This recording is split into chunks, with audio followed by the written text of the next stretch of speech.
Welcome to another edition of Behind the Mask. I'm with Rich Glazer, and we are happy to have Joe Smith on the podcast today to talk some baseball.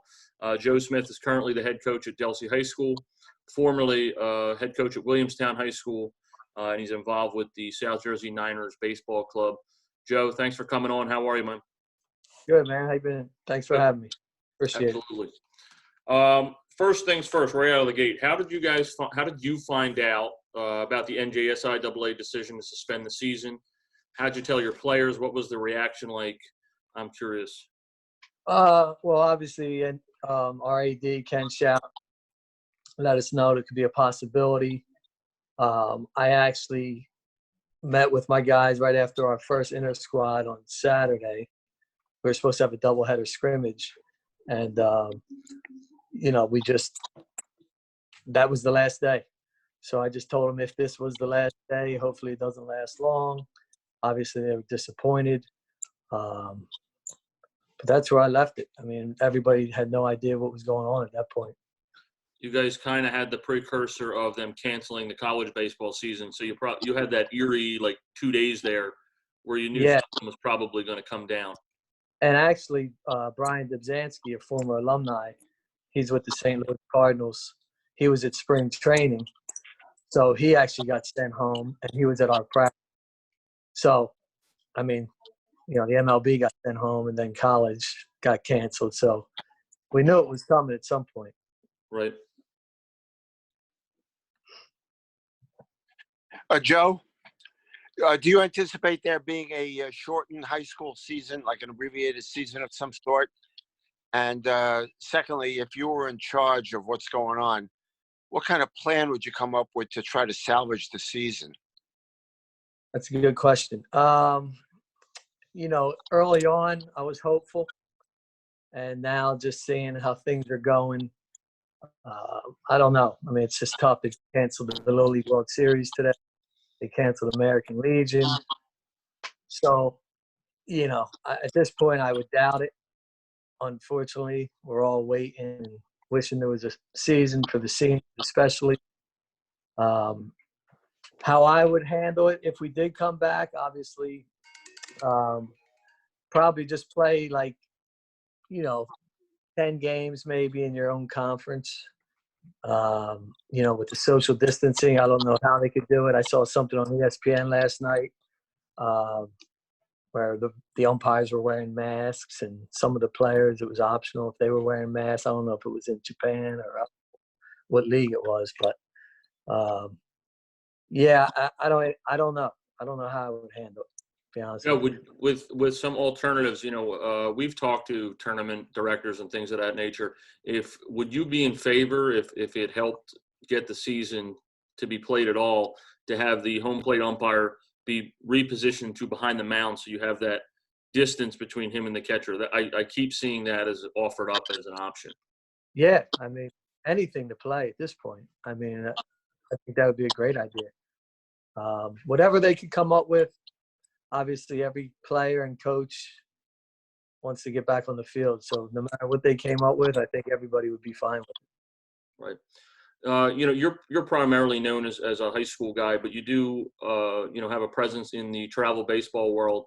I kind of want to get your opinion on the state of umpiring at the high school level, and if you have a different opinion, what it's like for you at the travel baseball level. What are your opinions on the state of umpiring at those levels?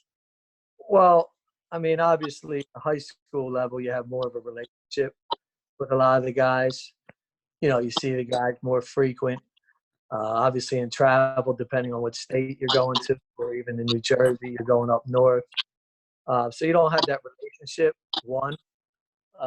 Two, I mean, it seems like some of these tournaments, you get some more rookie umpires, or if you're playing at a certain facility, you'll get their umpires. For example, they're just at the facility all the time. Same guys, no matter, what year you go back, it's the same guys. So, I mean, the umpiring's pretty much, it's everybody's different, I mean, everybody has their balls in strike zone, and I mean, it is what it is. I mean, I don't have a preference really, as long as they're doing they're trying to do a good job. So Joe, you're out there. You coach at high school, and I assume your teams play in perfect game? yeah, yep, Okay. All right. So you're seeing a cross section of umpires. You probably see some of our umpires at perfect game, yeah, and you're bumping into some umpires at the travel tournaments yes. coming, and those umpires are coming from different umpiring organizations. How would you compare our TSE umpires versus the umpires you're seeing that are working for other groups? Well, I mean, obviously, I know you guys, John, and the rest of you guys. You work very hard. You guys are doing all kinds of creative things, and your umpires are getting together and getting better and practicing and going over certain situations. Just like us as high school coaches, that's how we go over our practice. We go over certain situations, and I feel like you guys are, you take it maybe not more serious, but you guys are out there and people can see your professionalism. Again, not that other guys aren't professional, but maybe it just seems like you guys are more dedicated to the game. I don't want to say dedicated either. I mean, obviously every umpire is out there is dedicated, but you guys just do a good job with the rules and you're thorough. And I found that your umpires maybe the one thing that bothers me is when you can't ask for help, and that bothers me. Like, just get together. If the call stays the same, I never have a problem with it. Whatever the call does, stay the same, change. But as long as they get together and talk it over, that's a big thing. And I feel like your umpires seem to do that a little more than others. Yeah, No, I agree. We've come out and just flat out said if it's reasonable, respectful, and we can, by rule get help. If you don't get help, we're going to have an issue. I just think it's stubbornness or defensiveness. I don't know what the reason is for umpires not getting help on a call they can get help on, but we've just in the last probably 3 months or so, we've just said if you're not going to get help, we probably can't assign you anymore. It's just we got to get the call right. Yeah, and I mean it's just maybe they just have a little better angle or whatever. And again, if the call stays the same, that's fine too. You know, but I'm glad you brought that up, Joe, because one of the things I do when I am in the parking lot with my partner before a game, and we go over certain things, I said, if for some reason they ask us to get help, the answer is absolutely. okay. Yeah. I mean, again, every coach out there just wants everybody misses calls, and it is what it is. Umpiring is a very difficult thing to do, and I understand you can't be perfect, and just asking for help is just asking for help. I mean, if the guy sees the same thing, I mean, it's fine. It's to me, it's a very reasonable request, and there's no reason, or to me, therethere's no reason that you should be denied. It's so simple to accomplish. Yeah, I mean, sometimes maybe I'm a fiery coach. Maybe sometimes I don't present it the best. I'll come out all fired up and asking for help, and maybe some umpires get a little agitated at the way certain coaches come out, and maybe they're like, "No, we're not getting any help," But it's nothing personal. I know from my end it's not, but it's never personal. It's just I'm just intense and into the game. That's all. That's why you get the big bucks. Exactly. Speaking of your style, Joe, I've had you on the field a few times at various venues. You have a very unique style of coaching. I'm sure you'd agree with that. It's clearly much different than most teams we run into. How would you describe your coaching philosophy, including like game day strategy type of stuff? Okay. Well, first and foremost, I talk to the umpires that I know. We're not just loud and obnoxious, if you want to call it, during the game. I mean, if anybody ever comes out to our practices, we're upbeat, high intensity. We're loud at our practices. We're playing everything live. Like there's no downtime. We're clapping up while guys are hitting in the cage. Somebody hits it hard, we're clapping for them. They hit it in the cage or whatever, we're booing them, just, as, playing around. Right. But we're, on the back of every one of my shirts since I first started coaching, we have a word that says full speed. And, that's how we play. We play like basketball, full court press.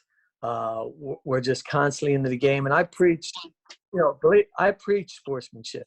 And a lot of teams and even umpires take our loudness as, being poor sports or being unsportsmanlike. And my coaching staff, we're probably too hard on our players. Like we're tough on them. So if they're saying something inappropriate, we're the first ones on them. And sometimes, I'm coaching third, I'm in the game, I don't hear everything. So if an umpire calls timeout and says, "Hey, coach, number 22 said something inappropriate," he's going to be disciplined either on the spot, after the game, the next day of practice. We don't put up with that. And a lot of people think that's what we do. And we're not out there to talk crap. We are picking our teammates up. I'm big on positivity, and that's what we do. I mean, we try to keep it positive with our team, with the other team, with the umpires. And these kids are kids. They're 15, 16, 17 years old. Sometimes they say something stupid. But we're not provoking that or coaching that. That's for sure. Joe, is that something that is frequently or you feel is misinterpreted by umpires on the field, that they kind of shut it down when you don't think that's warranted? Yes. A lot of times I just feel like there's certain guys that just don't like that style. And that's fine. I get it. I mean, but we're not doing anything wrong in our eyes, because it's a lot of just cheering for our guys. I mean, if our guy gets a sack bunt down, we're chest bumping, we're high-fiving. Like we're making it fun. Like if our guy strikes out, they're supposed to be running back to the dugout. No bad body language. Any foul ball, our on deck batter runs up, grabs the bat for our guy, picks it up and gives it to him. It's just a lot of positive reinforcement that sometimes gets taken wrong. Do you have discussions with your team about that and how you guys can handle that misinterpretation from the umpires and even the other team? Yes, I have in the past. I mean, and I know certain guys that, they shut it down quicker than others or whatever. In my younger years when I was first at Delsea from 2001 to 2006, were we inappropriate at times? Probably. But now, 20 years later, I'm a totally different guy. I'm not into that stuff. I'm just into positive, into the game at all times. My guys aren't allowed to sit on the bench. They got to be standing. Pitchers and catchers, the only ones allowed to sit. And they're up the whole time, and they're cheering for their teammates. And, sometimes they get on the opposing pitcher, and we're not, I don't want them to do that. And, they'll make stupid noises. They'll do things that irritate me. Trust me. Yeah, there is some wacky stuff that comes out of the dugout sometimes, but I mean they're kids, and yeah, that is what it is. But again, our coaches Go are ahead. shutting it. Sorry. Our coaches are, again, we're shutting it down. Generally, do you find, how long does it usually take you to sort of instill this positivity, this endless positivity and like positive rowdiness from the time you get them at tryouts till whenever it happens? How long does that take? It takes a while. Coming from like middle school baseball or whatever their travel team was, is that difficult? Yes. I mean, that's, it probably takes, I would say, the whole preseason, the whole month of March. Just hustling from station to station, sprinting on and off the field. We start off our tryouts with everybody gathers around the gym, the basketball court, we clap it up. The captains break it down. It's almost like football. It's almost like a pregame football.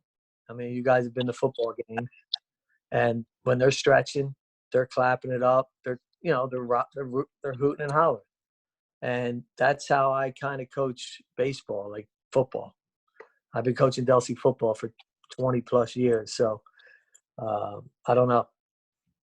I got you. I The understand. kids the kids enjoy it. I mean, the kids really enjoy it. The parents enjoy it. Obviously, a lot of other teams don't enjoy it. But I would much rather have our guys standing up, cheering for their guys, and being into the game and learning the game of baseball than looking across the diamond and seeing guys sitting on the bench and not even paying attention to their teammates that are up the. So that's how I feel. Go ahead, Rich. I ran a little over there. Go ahead. No problem. I'm going to fine you for going over. Joe, what are some of the ideas on that you might have on how we can improve the coach, umpire assign a relationship to help improve umpiring for everybody who's involved? How can we improve it? Yeah, we have like say 3 parts to the equation here. We have a coach, we have an umpire, and we have the umpire assigner, in this case, John. Yeah. But what ideas might you have as to how to help, the relationship between all those parties?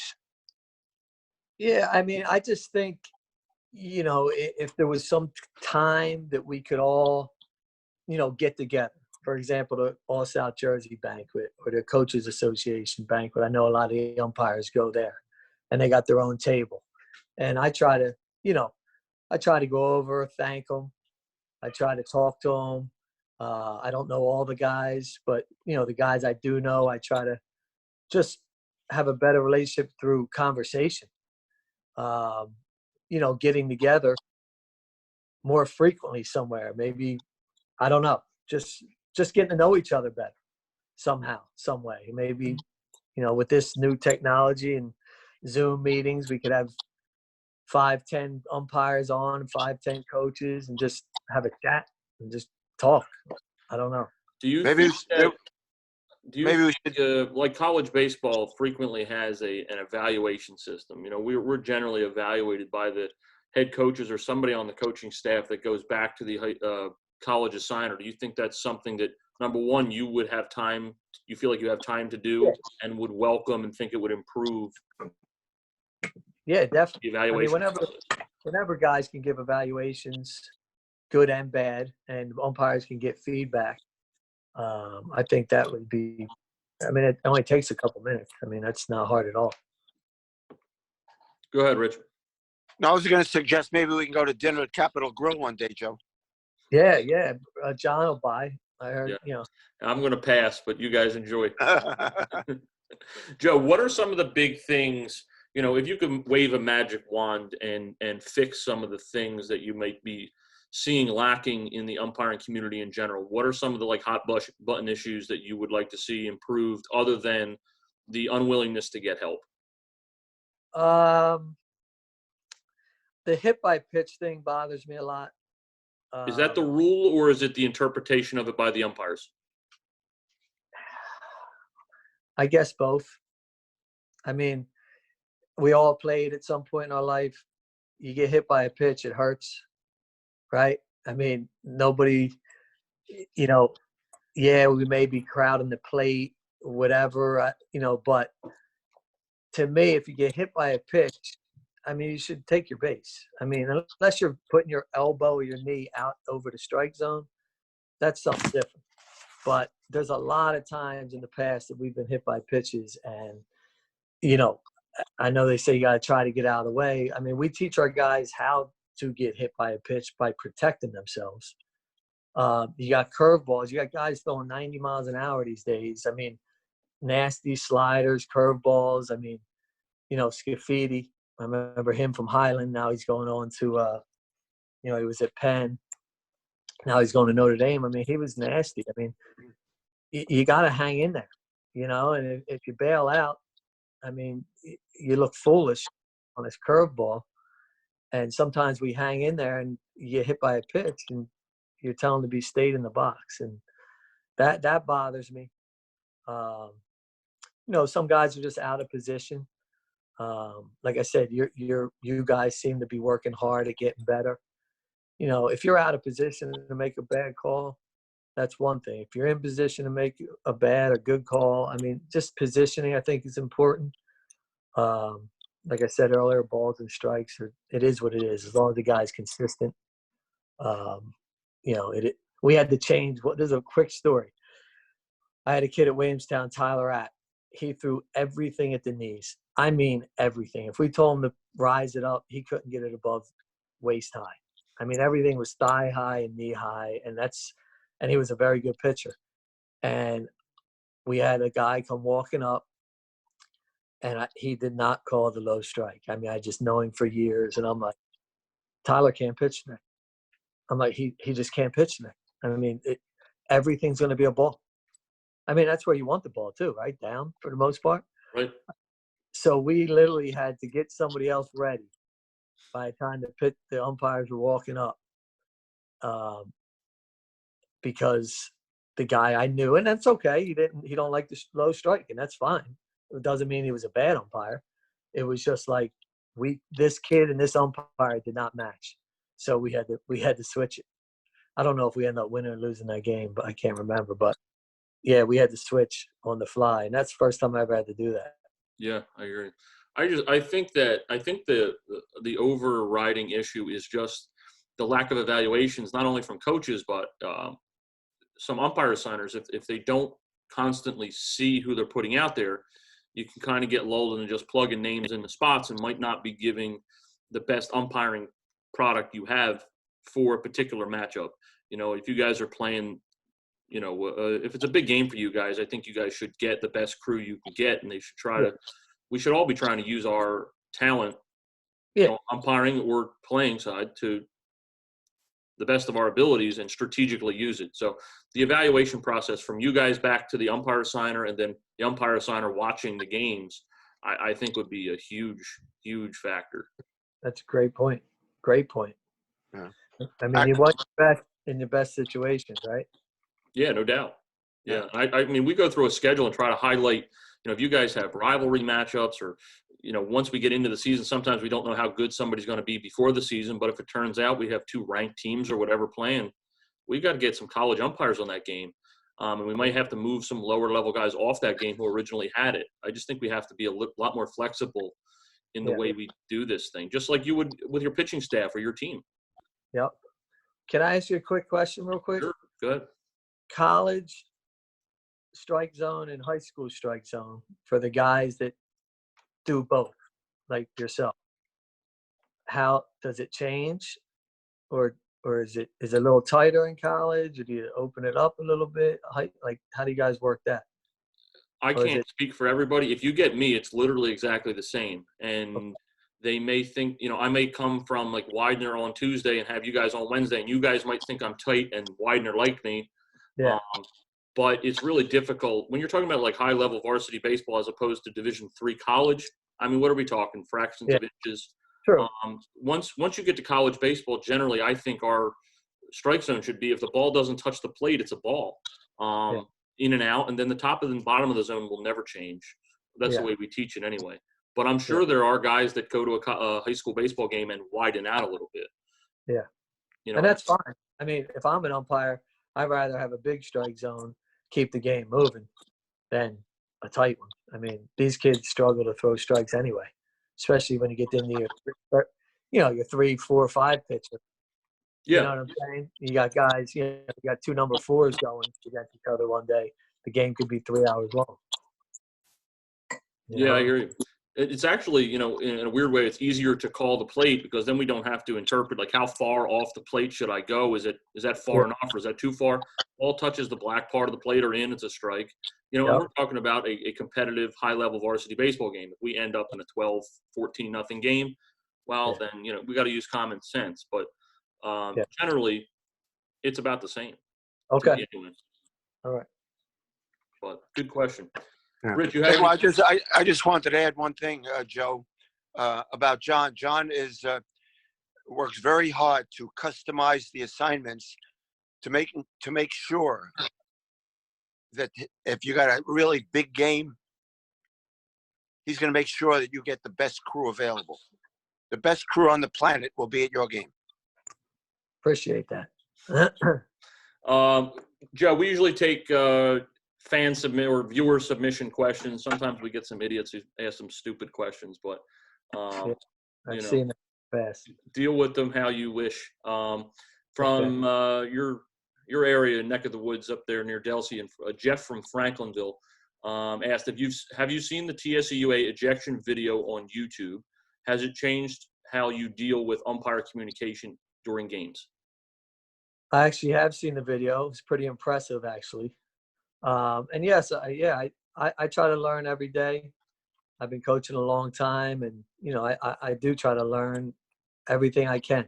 Um, and yeah, I did learn, you know, how to properly maybe approach an umpire.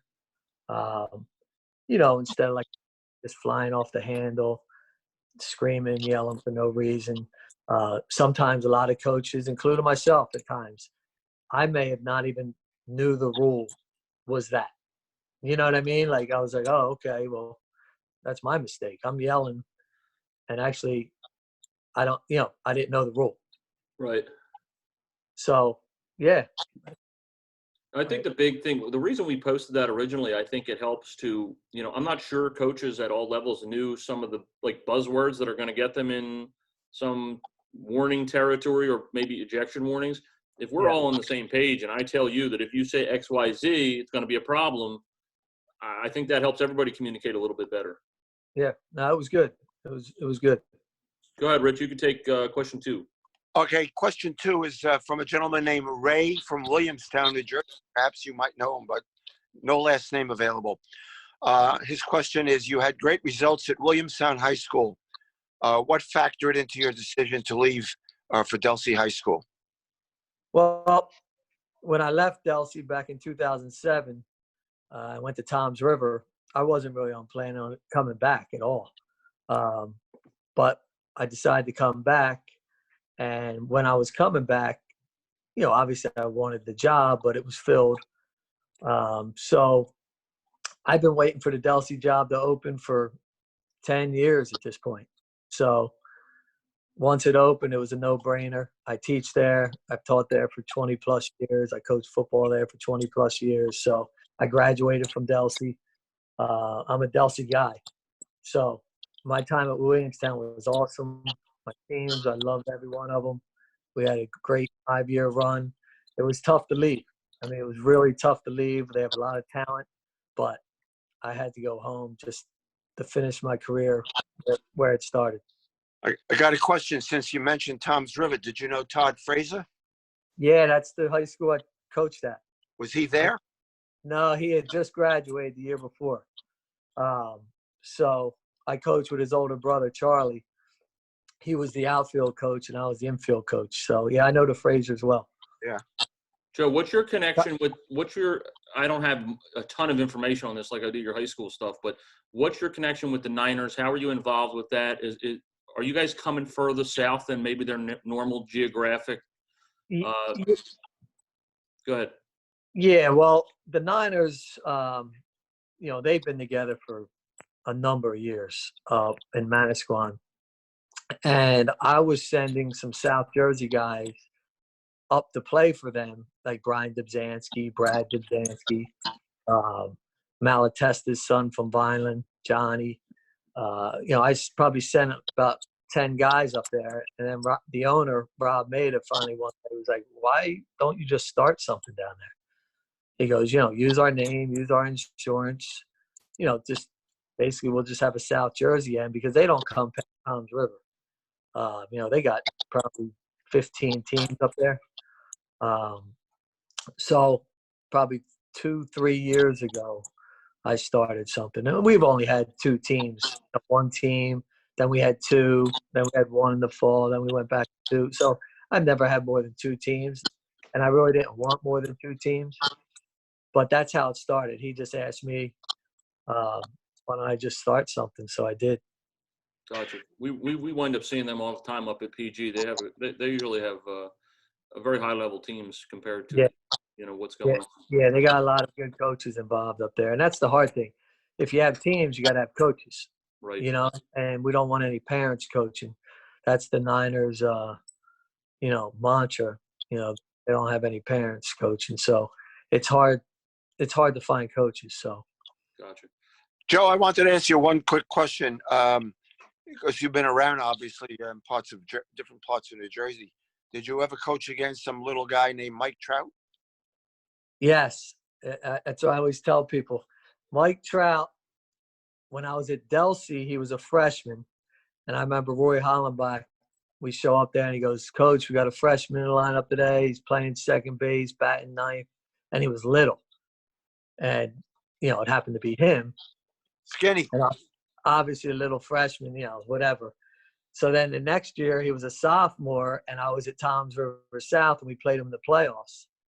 And they were beating us 3-1 going into the 6th inning. And Trout came in to pitch, which he was like probably, I don't know why he brought him in, but we had a kid that got drafted by the Yankees, Joe Tallarico, who was screaming at Trout on the on-deck circle, don't walk this guy because I'm taking you deep, screaming at him for like 5 minutes straight.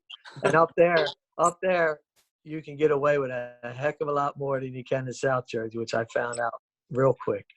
But so anyway, Mike Trout, whatever happened, I don't know if the kid got a hit, walk. Tallarico came up and hit a 3-run homer, and we ended up beating him 4-3 and knocked him out of playoffs when he was a sophomore. So I think when he was a junior, they were the number 1 seed in Toms River East with a 16 seed and went down and beat him.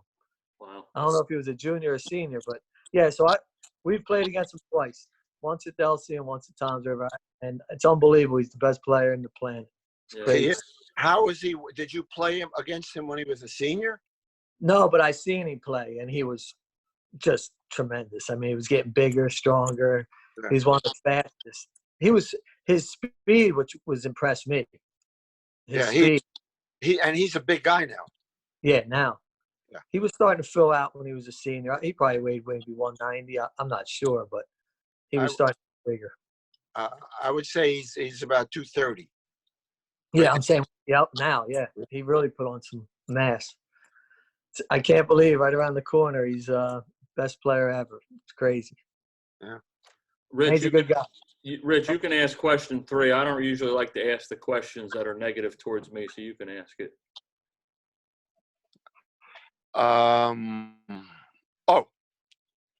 You ready, Joe? I'm ready.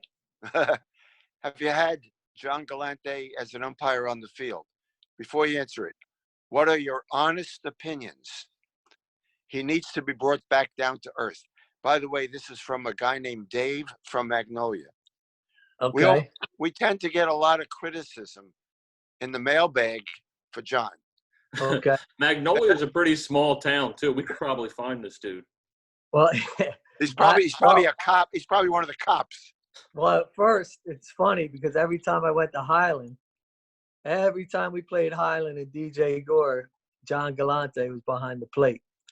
So at first, I thought there was some kind of fishy stuff going on because every time I went over to Blackwood, it was the same guy back there. But he actually, I haven't had any complaints. If I yelled at him or complained, he would know better than me. But I don't think there was ever any problems that I can remember. John, how was it? I think I had you 2 years ago. I don't know if you know Mark Rowan. We had you. Mark was on the plate. I was on the bases, and you guys beat Highland. Yes. I don't remember the score, but yeah, you didn't say a word. Yeah. I've never had a problem with you. I mean, I've had problems with other coaches. Obviously, things happen, but just in the games I've had.